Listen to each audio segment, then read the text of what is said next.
할렐루야. 네. 드디어 하나님을 떠나 우상을 섬겼던 북이스라엘이 망하게 됩니다. 우리 속담에 첫 단추를 잘 끼워야 된다라는 말이 있죠. 첫 단추를 잘못 끼우면은 결국에는 이 단추가 온전히 채워지지 못하고 여기가 공간이 붕 뜨거나 보기에도 안 좋습니다. 그래서 어쨌든 다 풀러서 다시 처음부터 끼워야 되는 거죠. 어쨌든 북이스라엘은 첫 단추가 잘못 끼워졌습니다. 하나님께 영광이라는 그 첫 단추를 가지고 시작을 해야 되는데 그렇게 시작된 나라가 아니었어요. 여로보암과 11지파의 장로들이 정치적 이익을 위해서 남유다, 그죠? 원래 통일된 이스라엘이었지만 거기에서 빠져나간 거예요. 그러니까 따로 나라를 세우고 북이스라엘을 건립한 것입니다. 문제는 하나님의 백성들임에도 불구하고 솔로몬이 지었던 그 아름다웠던 성전에서 예배하러 가지를 못했습니다. 왜냐하면 성전이 어디 있는 거예요? 남유다에 있는 거예요. 그러니까 북이스라엘 백성들이 예배하러 예루살렘 성전으로 가게 되면 어떻게 됩니까? 왕의 입장에서는 마음이 떠날 것이 우려한 것입니다. 그래서 여로보암이 단과 베델의 제단을 만들고 금송아지 형상을 만들어서 너희를 여기까지 인도한 신이다. 여기에서 분향하고 제사해라. 그렇게 했던 것이죠. 북이스라엘 왕들이 하나같이 여로보암의 죄를 따랐다. 이 말은 무슨 말인가? 하나님의 성전에서 예배하지 못하고 우상을 섬기던 그 단과 베델에서 제사하게 하는 것이요. 정치적으로 백성들이 예루살렘 성전에서 나아가 예배하지 못하도록 막고 우상에게 제사를 드리는 그런 일들이 반복되었다는 것입니다. 이처럼 신앙적으로 시작부터 잘못 출발했던 북이스라엘 국가의 지도자와 백성들은 자연스럽게 어떻게 되는 겁니까? 우상을 섬길 수밖에 없는 것이죠. 하나님은 사랑의 하나님이시지만 북이스라엘이 우상을 섬기는 죄악을 몇 년 동안 참으신 거예요. 210년 동안 참으신 겁니다. 210년. 그러니까 죄졌다고 심판하신 게 아니라는 거예요. 참고 참으시다가 심판하신 겁니다. 그러니까 우리가 하나님을 믿는다는 것은 지난번에도 봐주셨는데 이번에도 봐주시겠지. 무시하며 살아가는 것이 아니라 반드시 하나님의 심판하시는 날이 온다 라는 것을 우리는 알아야 한다는 것이죠. 오늘은 북이스라엘의 멸망이라는 제목으로 선포하겠습니다. 북이스라엘의 마지막 왕은 호세아였어요. 오늘 본문에 나오는 왕이죠. 그도 다른 왕들처럼 악한 왕이었다. 평가는 같아요. 근데 그 전 왕들에 비해서는 좀 괜찮았던 것 같습니다. 2절에 보니까 여호와께서 보시기에 악을 행하였으나 다만 그전 이스라엘 여러 왕들과 같이 하지는 아니하였더라. 그도 결국 하나님이 보시기에는 악을 행하는 것은 똑같았다라는 것입니다. 우리가 알아야 하는 것은 방향성이 중요한 것이죠. 그가 하나님 보시기에 정직하게 행하고 하나님을 찾아야 하는데 여전히 하나님 보시기에 악을 행하였다. 우상을 섬기는 일을 행하였다는 것이죠. 다만 다른 왕들이 악행을 10개 했으면 그는 5개 혹은 2개 조금 덜한 거예요. 왜요?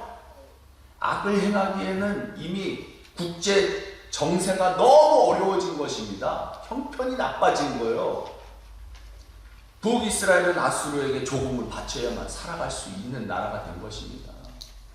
3절에 보면 아수르 왕 살만에셀이 올라오니 호세아가 그에게 종이 되어 조공을 드리더니, 여기 보면 북이스라엘 호세아 왕이 아수르 왕의 종이 되었다. 아수르에게 조공을 바치는 형편이 되었다 말씀합니다. 이렇게 된 배경이 있습니다. 이스라엘 선대 왕이었던 그 베가라는 왕과 그리고 아람 왕이었던 르신이 합력하여 남유다를 침공하고 버린 것입니다. 그 역사적인 배경을 보면 오늘 설교에 들어가 있지는 않지만 원래는 반아수르 성향을 가지고 있었어요. 베가가 그 선대왕이. 그러니까 우리 동맹에서 저 아수르를 물리치자 그랬는데 남유다 왕이 너 해버린 거예요. 이놈 안 되겠네. 그리고 아람 왕과 동맹을 맺어서 남유다를 치러 간 것입니다. 이 당시 남유다 왕은 아스로 하나님 보시기에 악한 왕이었어요. 왜냐하면 자기 아들을 우상 몰렉에게 제물을 바치는 그런 악한 왕이었습니다. 근데 문제는 뭐냐? 자기가 하려고 하는 일에 대해서 추진력과 이 실행력이 굉장한 왕이었습니다. 그래서 연합군의 공격을 이 아하스가 남유다 왕이 잘 방어했어요. 거기로 그친 게 아니에요. 야, 얘네들 또 쳐들어오면 안 되는데. 그리고 어떻게 합니까? 아수르 왕 디글랏 빌레셀에게 사람을 보내요. 나는 왕의 신하고 그리고 왕의 아들입니다. 납작 엎드리고 경애를 표하고 아람 왕과 지금 북이스라엘 왕이 나를 치니 나를 좀 도와주시옵소서 도움을 청합니다. 그리고 성전과 왕궁 곳간에 있는 온갖 금은 부하를 왕이 조공을 바치면서 도와달라 이렇게 청하게 됐죠. 그리고 성전과 왕궁에 있는 모든 돈을 들여갖고 결국에는 아수르 왕이 전쟁을 일으킵니다. 그리고 나서 아수르가 이 두 나라를 침공해서 이 아람 왕이 진멸하게 되죠. 그리고 북이스라엘은 어떻게 되는 거예요? 바람 앞에 놓인 촛불과 같은 신세가 되고 만 것입니다. 언제 진멸될지 모르는 입장이 된 거예요. 이처럼 유다왕 아하스가 불러들인 강대국 아수르의 공격으로 인해서 아람이 멸망하게 되고 이스라엘 왕 베가가 약해지자 그 틈을 노리고 호세아, 오늘 본문에 나오는 이 호세아가 일어나서 베가를 죽입니다. 반역을 일으킨 거예요. 그리고 자신이 왕이 됩니다. 그리고 호세아가 왕이 되자 아수르와 화친을 맺는 거예요. 그리고 조공을 바치는 겁니다. 이런 배경이 있는 것입니다. 그리고 나서 어떤 일이 벌어지느냐? 4절에 보니까 그가 애굽의 왕 소에게 사자들을 보내고 해마다 하던 대로 아수르 왕에게 조공을 드리지 아니하매 아수르 왕이 호세아가 배반함을 보고 그를 옥에 감금하여 두고, 그러니까 매년 조공을 바쳐야 하는데 그 양이 어마어마했던 것 같아요. 힘에 겨웠던 것 같습니다. 그러니까 아수르 정권이 그 사이에 싹 바뀌어버린 거예요. 왕이 바뀐 거예요. 왕이 죽고 새로운 왕으로 바뀐 것입니다. 디글랏 빌레셋이 죽고 살만 에셀로 바뀌자 이때가 기회로구나. 노선을 친 아수르에서 애국으로 바꿔버린 겁니다. 아수르는 신은 강대국이지만 전통 강대국인 애굽에 사자를 보내서 친애국 정책으로 돌아선 거예요. 그리고 조공을 바치지 않는 겁니다. 아수르는 신은 강자인데 쉽게 말하면 지가 힘이 세봐야 뭐 애국만 하겠나? 뭐 이러고서는 노선을 바꾼 것이죠. 그래서 애굽왕 소에게 조공을 바치고 이제 아수르에게 바치지 않은 것이죠. 그러자 아수르 왕이 어떻게 된 거예요? 화가 단단히 난 겁니다. 그래서 어떻게 됩니까? 5절 6절에 아수르 왕이 올라와 그 온 땅을 두루 다니고 사마리아로 올라와 그곳을 3년간 에워싸더라. 호세아 제9년에 아수르 왕이 사마리아를 점령하고 이스라엘 사람을 사로잡아 아수르로 끌어다가 고산 강가에 있는 할라와 하볼과 메대 사람의 여러 고을에 두었더라. 이 아수르가 전쟁을 일으킨 거예요. 왕이 처음에 바뀌고 나서 제일 큰 업적이 뭡니까? 전쟁을 일으켜서 땅을 넓히는 것입니다. 전국을 돌아다니면서 싹 다 정리를 하는 것이요. 그리고서 북이스라엘을 침공하는 것입니다.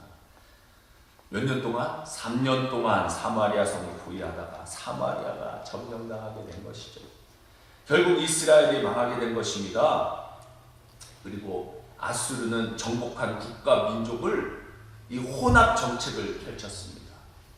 그래서 각 민족들을 막 이주시킨 거예요. 여기 있는 사람 저기로, 저기 있는 사람 여기로 막 짬뽕으로 시켜버린 겁니다. 피가 섞이도록. 왜요? 정체성, 민족의 정체성을 말살시키기 위해서 그렇게 했던 것입니다. 멸망한 북이스라엘 백성들은 강제로 이주를 당하게 된 것이고, 다른 나라의 민족들은 북이스라엘 사마리아로 옮기게 된 것이요. 이로 인해서 북이스라엘 백성들이 살던 사마리아에 다른 민족들이 들어와 살게 되었고, 더 이상은 같은 유대인의 정체성이 남아있지 않게 된 것입니다. 사라지게 된 것입니다. 그래서 남유다, 유대 사람들이 사마리아 사람들을 개처럼 취급한 거예요. 이처럼 여로보암으로 시작했던 북이스라엘이 210년 만에 망하게 되었습니다. 210년 동안 19명의 왕이 다스렸는데 그 중에 반란이 몇 번 있었느냐? 9번 있었어요. 마지막 왕이었던 호세아도 반란을 일으키다 왕이 됐잖아요. 아니, 자기가 이렇게 망할 것을 알고 쿠데타를 일으켰겠습니까? 세상에. 베가를 죽이고 빼앗은 왕의 자리가 이스라엘 왕의 마지막 왕이 될 줄을 누가 알았겠어요? 호세아가 처음에 왕이 될 만해도 얼마나 기뻤겠습니까? 신났겠습니까? 야, 내가 드디어 북이스라엘의 왕이 되었구나. 그런데 그가 이스라엘의 마지막 왕이라는 오명을 뒤집어 쓰게 된 것입니다. 자기 나름대로는 기회였겠죠. 아수르가 우리나라를 쳐서 베가가 저렇게 막 휘청거리니까 내가 베가를 죽이면 왕이 되겠지. 그리고 자기 나름대로는 최고의 기회를 잡았던 것입니다. 그런데 그건 기회가 아니라 결국 망하고 죽는 길이었어요. 결국 BC 722년, 예수님이 탄생하기 전 722년 전에 그렇게 아수르 손에 북이스라엘이 역사 속에서 싹 사라지고 마는 겁니다. 하나님이 보시기에는 얼마나 웃기는 상황이었겠어요. 지금 북이스라엘은 망해가는 끝자락인데 그 끝자락에 망하는 나라의 왕이 되겠다고 반역을 일으키고 죽고 죽이고 반역하여 왕이 되었다고 좋아하는 그런 모습을 하나님이 보시기에 얼마나 웃겼겠습니까? 마치 코미디 프로도 이런 프로가 없는 것이죠. 코미디 보는 것 같이. 야, 쟤네들 보면서 야, 이제 9년 뒤에 저놈 죽을 건데 저렇게 좋아하네. 아, 참 웃긴다. 되게 웃긴다. 그러고 계실지도 몰랐을 겁니다. 이러한 하나님의 시각이 오늘날이라고 다르겠습니다. 야, 내가 해냈다. 내가 쟤보다 더 나아. 내가 쟤를 이겼어. 우리가 저기보다 좀 더 커지고 더 유명해지고 우리가 최고야. 이렇게 교만하게 말할 때 하나님이 보시기에 망해가는 이 시대에 건질 것도 없는데 참 쟤네가 저러고 있구나. 잘 논다. 웃긴다. 이것이 하나님의 시각이지 않을까요? 오늘 보면 7절부터 판결문을 기록하는 것 같은 느낌이 듭니다. BC 722년에 사마리아가 망했는데 이 망한 것에 대한 하나님의 판결문이에요. 그 7절에 보면 이 일은 이스라엘 자손이 자기를 애굽 땅에서 인도하여 내사 애굽의 왕 바로의 손에서 벗어나게 하신 그 하나님 여호와께 죄를 범하고 또 다른 신들을 경외하며 북이스라엘도 남유다도 결국 어디로부터 출애굽하고 종살이한 겁니까? 애굽에서 종살이하다가 하나님의 은혜로 모세를 통해서 이끌어내셔서 가나안에서 정착해서 살았잖아요. 그러니까 자기들이 어디서 왔는지를 잃어버리면 망할 수밖에 없는 것입니다. 지금 이스라엘 왕도 남유다 왕도 착각을 하는 것이죠. 자기네들이 원래부터 그곳에 있었던 것처럼, 가나안에 살았던 사람인 것처럼, 원래부터 왕이었던 것처럼, 우리가 원래부터 이렇게 가나안에 사는 줄 착각하고 있다는 것입니다. 아니라는 거예요. 너희는 애굽에서 종살이하다 나왔다. 너희는 종이었다. 라는 겁니다. 하나님이 너희를 건져내 주신 것을 잊어버리고 있느냐? 라고 하는 거죠. 신명기에서 거듭 모세가 이야기한 게 뭐냐면, 너희는 절대로 가나안 땅에 들어가면 그 땅 사람들처럼 행해서는 안 된다.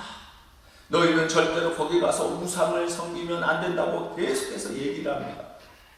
왜냐하면 망하기 때문에.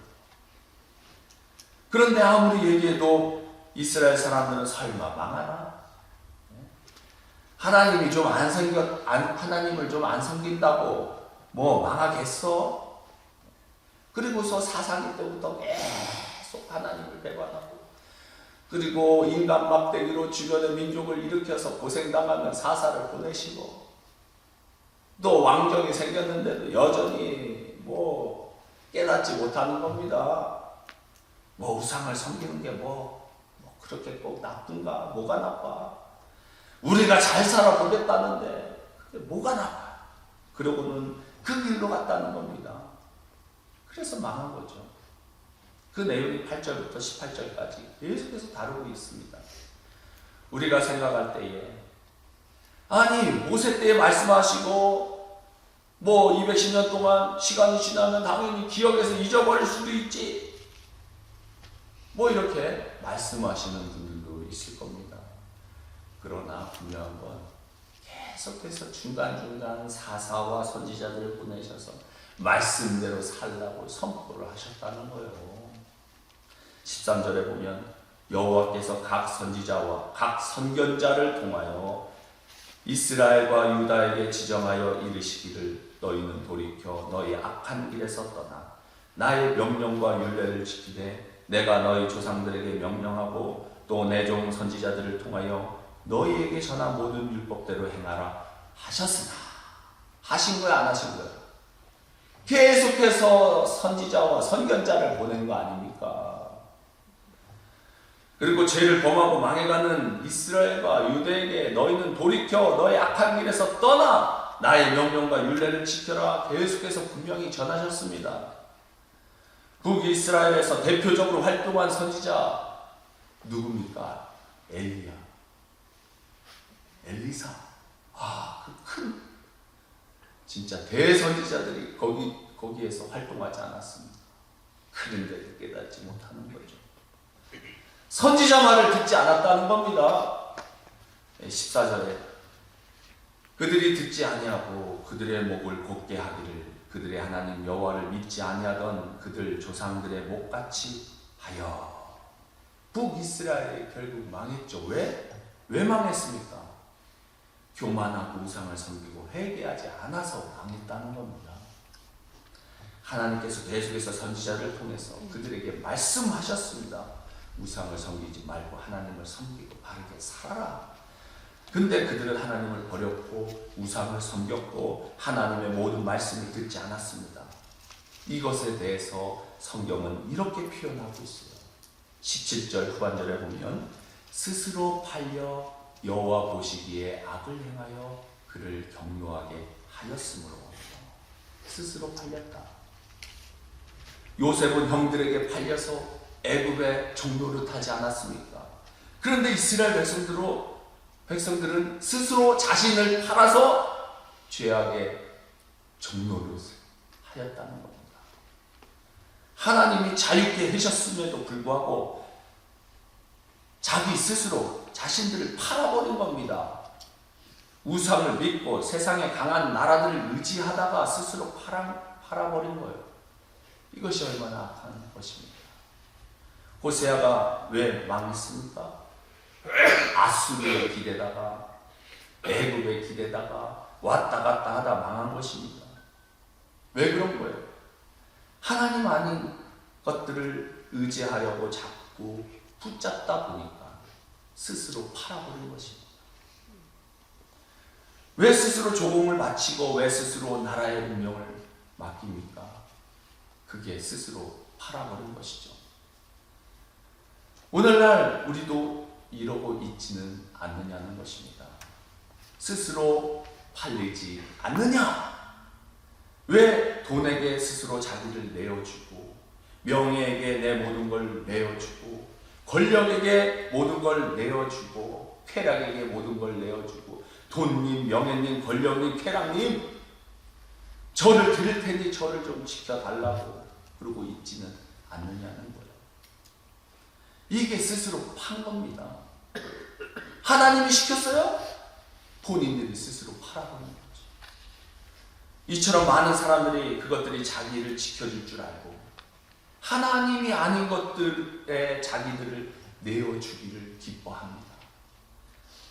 이처럼 하나님께서 우리를 자유케 해주셨는데 우리를 죄의 종으로 팔아서 되겠습니까?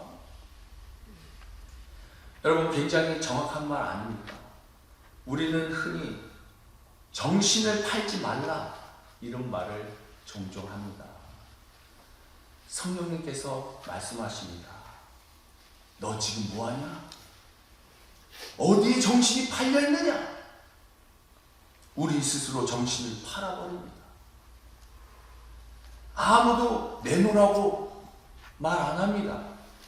내 스스로 비교하고 자신을 팔아버린 겁니다. 정신을 내어줬어요. 그게 정신이 팔린 거죠. 믿음이 팔려버렸습니다. 신앙이 팔려버렸습니다. 이렇게 북이스라엘이 망하게 된 것입니다. 오늘 말씀을 통해서 우리에게 말씀하시는 겁니다. 돌아와라!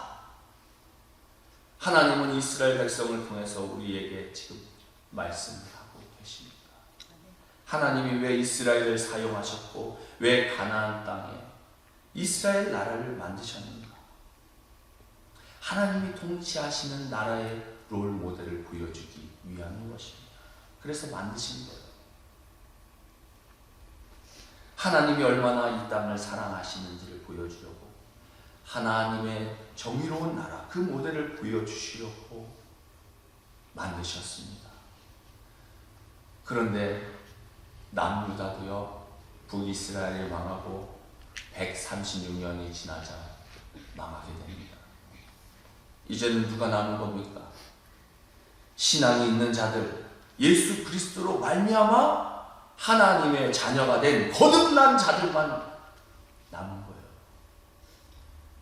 이제 혈통보다 중요한 것은 신앙이고 믿음인데 오직 예수 그리스도, 오직 우리를 위하여 십자가에서 죽으신 예수님을 의지하는 사람들만 남았다는 것입니다. 할렐루야. 이 신앙 붙잡고 우리가 남은 자의 마음을 가지기를 원합니다. 하나님 정신 팔리지 않게 하여 주시옵소서. 마음 팔리지 않게 하시고 신앙 팔리지 않게 하여 주옵소서. 기도해야 됩니다. 믿음을 지켜 말씀대로 살아 이 시대에 하나님께 희망을 둘 수 있는 사람들이 되어야 할 줄 믿습니다. 오직 예수 그리스도, 오직 말씀, 오직 은혜를 붙잡고 믿음으로 승리하기 위해 기도할 때에 저와 여러분들을 통해서 다시 한번 하나님의 나라와 하나님의 영광이 드러나게 될 줄을 축원합니다. 기도하겠습니다.